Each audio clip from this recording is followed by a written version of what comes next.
This is the plaintiff, Kevin Santiago. He says he's a music producer, and he became involved with the defendant, who is a singer. They went on a music conference together in Miami, and he paid for everything. The defendant was supposed to sign a contract with him, but a year's gone by, and she's not acting in good faith. Well, now he's sorry, but he has no other choice but to sue the no-good sneak for $5,000, the amount he's due.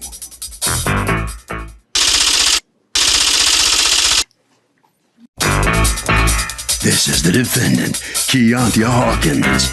She says she and the plaintiff never had a plan, let alone a viable contract. In fact, the contract he wrote up benefited him, not her. She told him if he wanted her to sign something, it would have to be in both their best interests. He refused, so here they are. She's accused of letting the music guy down.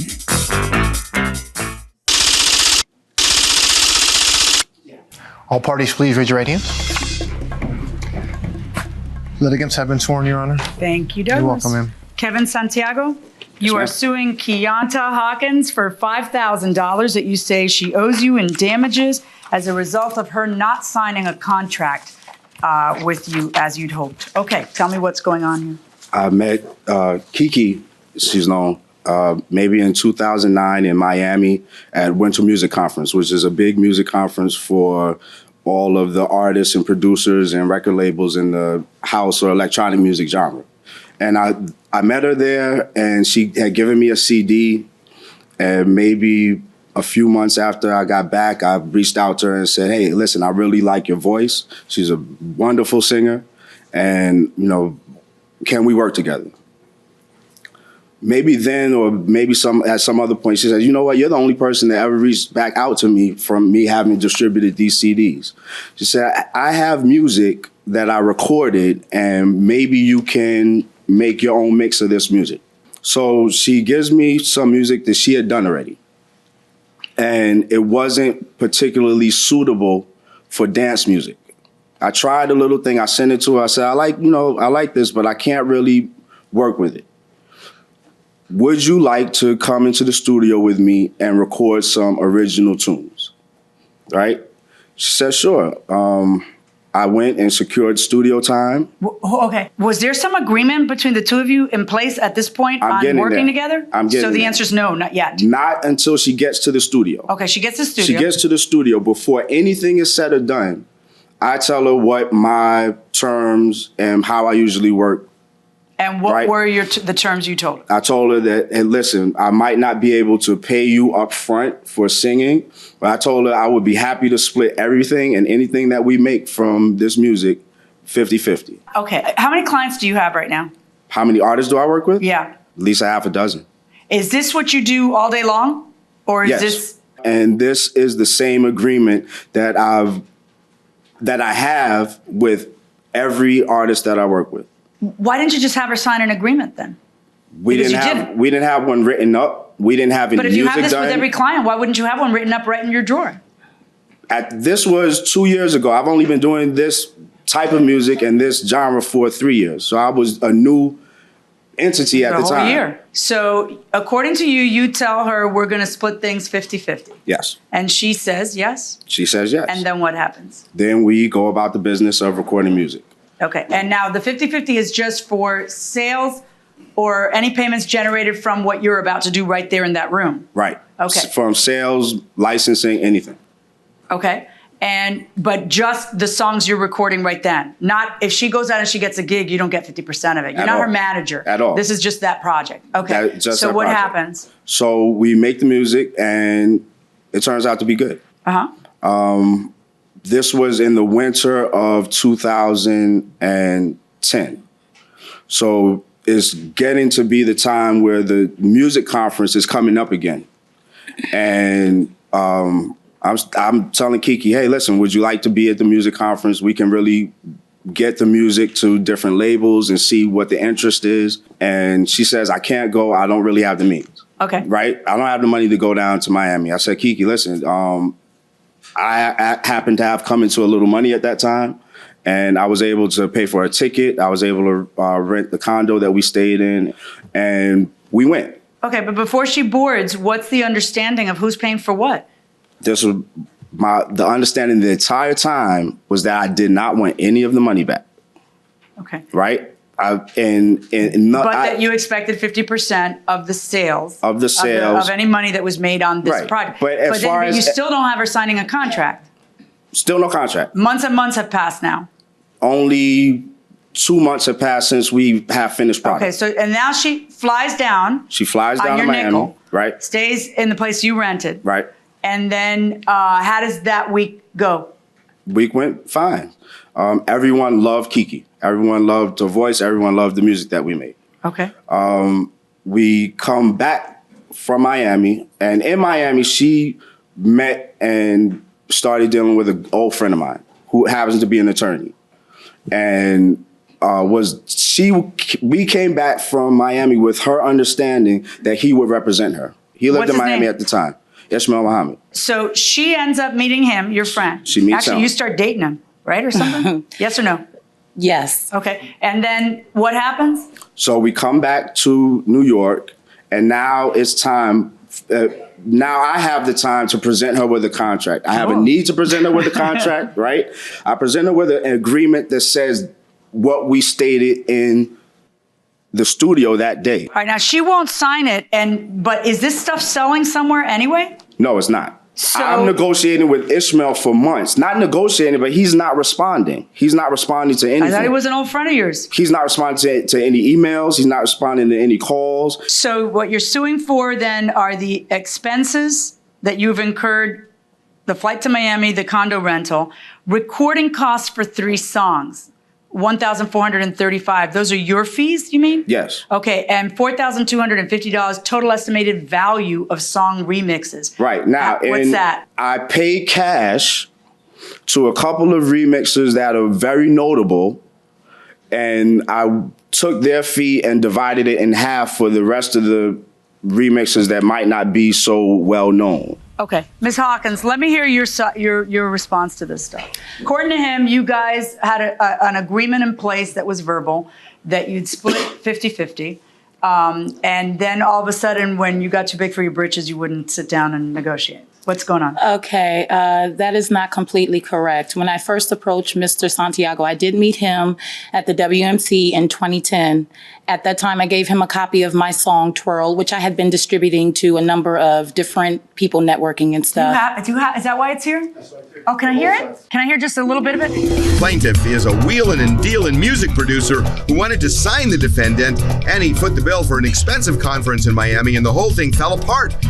Thing is, the whole relationship seems a little loosey-goosey. Let's listen. Actually, this isn't the song. This is his CD, which has the 3 songs on it that are in question. Remixed. Yes. But the song, how I initially met Mr. Santiago was I approached him in regards. Do you have yours that's not? No, altered? I do not. No, okay. I do not. I didn't. Let me just hear that. Okay. I just want to hear you. I want to hear your pipes. It would be on this second CD, and you can choose either of the songs that says featured Kiki Hawkins. So after he gave me the first song, we went in, we recorded. Okay, before you record, according to him, you have an agreement that it's going to be 50-50. The only agreement that I was aware of was that we would do 50-50 on the copyright claimant and the publishing. In regards to how's that different from what his testimony is? I don't know. I'm just wording it the way. No. Okay. I feel like he's saying that we would be 50-50 in partnership. So we would be splitting the expenses. We would be making. No, he's not saying that. He's saying so I just want to be clear. The agreement in the room was 50-50 from anything made on this collaboration. Yes. All right, but now there's no written contract signed. No written contract.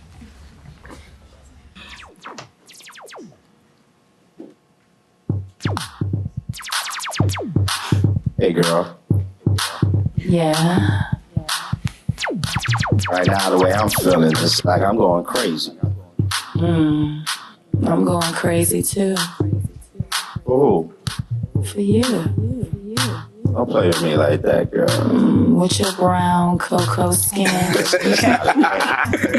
got it. You didn't even get to the You didn't get to hear her part. sing, but Okay. I got it. All right. So at the time when he presents you with a contract, Yes. you read it. Now you're dating his old friend I get friendlier with you than with him at this point. And I guess he gives you the advice this is not a good idea for you? Casual dating. Okay. And yes, he did state. Why? Did he say what he found objectionable? Or can you tell me what you found objectionable? Well, the first thing that I found objectionable, if you look at the collaboration agreement, it states on there, number 4, that this CD is for promotional use for the WMC 2011 to be sold. Excuse me, but if it's sold, if there are copies left over from the WMC, then the revenue from that portion will be allocated for future recordings by Cruz and Hawkins and present for future promotional tools to be agreed upon by Cruz and Hawkins. Who's Cruz? That's my pen name is Kev Cruz. Okay. Exactly. Okay. So Let me see the contract that he wanted to do. Absolutely. Do you have any evidence that the CDs that you made with him have been sold? Or that the music is playing somewhere, or that there's profit being made? Actually, I just saw last night posted on Facebook by Femi Natural Essence. I assume that is the producer from the UK that wanted to initially take one of the songs and do something with it. He posted stating that he was proud to say that the project is now, the EP is now released. And what's an EP? Electronic press kit, normally, or like a demo. That's not what it is at all. Hold on. What's an EP? Welcome back to the People's Court. Harvey Levin here. So is she on the hook for the cost of paying him back for the conference in Miami? No. Why? Because nothing was in writing. Fair enough. But they did not kind of have a Lucy kind of sort of deal. Lucy doesn't count. It's in writing. What do you think? Well, I think that he promised her that he was going to take her down, but he took her down. Yeah, it's not in writing. It don't fly. I think that's you mean tough luck, right? Tough luck. That's the legal term. Going inside the courtroom. An EP is a short form album. What was it she saw? She saw that a label from the UK is set to release one of the songs that she and I did. Okay. Right. And did you not know that until now? No, I did not have that information. They just posted that here's yesterday. the thing, guys. My life is really simple. Yours is way more complicated. I have before me an effort by Mr. Santiago to make you pay for the condo and the flight that he agrees you were never supposed to pay for.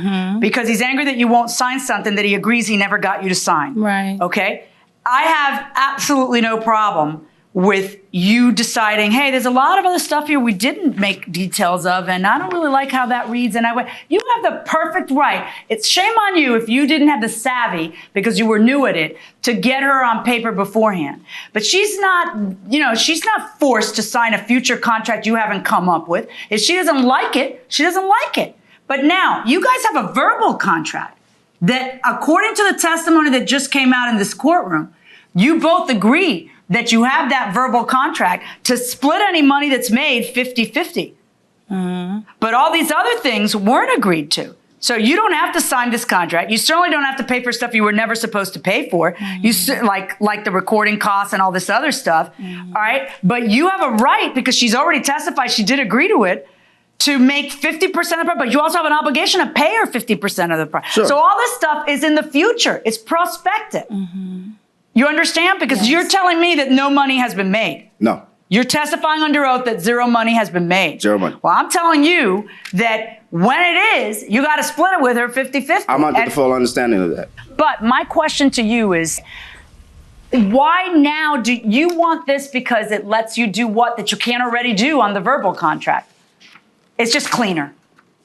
Something like that. But at the same time, there were times when I asked her, please, can we sit down and do this? Can we read it over? Have you read it? All right, but I'm not a therapist. Okay, I'm a judge. Right. And so the only thing I have to rule on is what's in front of me. Here's what's in front of me. Okay? I cannot make somebody sign a contract that you did not make them sign. Okay. 1. 2, I cannot create a contract where there was none in telling her, well, now you have to, because you won't sign that contract that you're supposed to sign, which I find she's not supposed to sign it. Right. You must now pay expenses from 2 years ago. I'm not going to do that either, because that would only flow from some obligation to pay it. because she agreed to pay it, which she didn't. And everybody agrees that she didn't agree to pay it. Or she did something wrong, so those should be your damages, which I find she didn't do something wrong because she's not forced to sign this contract. So she's not paying you squat. Now, as advice. Hold on. You hold on. I never got to the point of why I feel like she did something wrong, Your Honor. Listen. You can only collect money from her if she did something wrong.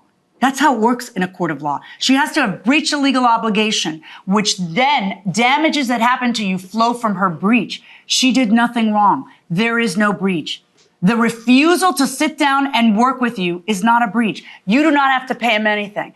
But you guys have a verbal, based on what I've heard in my courtroom, she agrees that you guys agreed that it would be 50-50 on the proceeds. If anything, what that does is that obligates you, if you sell this stuff, to pay her 50% of your proceeds. If you don't, if you find out that he sold it and pocketed it, okay, then that's a lawsuit for you for a future day in front of a different judge. My business is concluded. Good luck, folks. Thank you.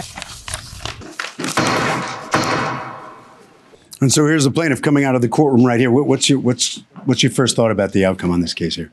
I would have liked to have been able to really explain better what I feel like the damages were to me or are to me. Well, did you learn what kind of a contract you really actually have at the moment from this ruling? I knew that already, which is why the music is going to be available for sale. But it's a watered down product. She's not around or participating in promoting it or like making a music video, for instance. You know, she's not around, so it's less of a product because of it. What about that old friend of yours who got in the middle of the lawyer? Did he muck this thing up? You mad at him? Pretty much. Yeah. He could have done his job. Some friend. Yeah. All right, right down this way. All right, come on in here. And here's the artist. Did you get too big for him? What happened? Basically, Mr. Santiago didn't present me with the proper paperwork. And I put the cart before the horse. I won't do that anymore. All right. I won't sing before I sign any contracts. Okay, great. How is the career going? It's going well. It could be better, definitely. What's Check out the happening? Kiki Experience. Whoa. Alternative rock, funk, soul. Okay, that's what we'll do. All right, Harvey. Okay, I mean, this is really simple. Do not, let me repeat it, do not ever front money to somebody on the hopes that you're going to make a deal with them. Don't do it until you have the deal. And that will do it for this case. Litigants for the next case on the way into the courtroom right now.